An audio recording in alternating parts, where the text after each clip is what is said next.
हरे कृष्ण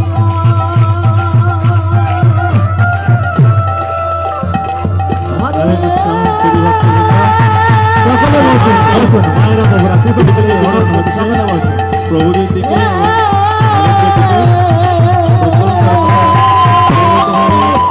সুশৃঙ্খল ভাবে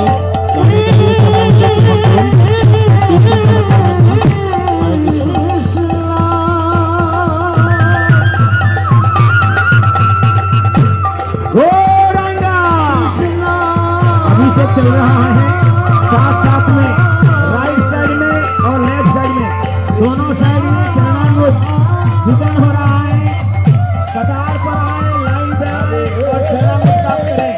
सभी भक्त से अनुरोध है, चरणामृत बहुत है लेकिन आप धैर्य रखें और लाइन में आके चरणामृत ग्रहण करें। धन्यवाद। और पीओवीपी के लिए जो भक्त लोगों ने फॉर्म भरा है कृपया इसको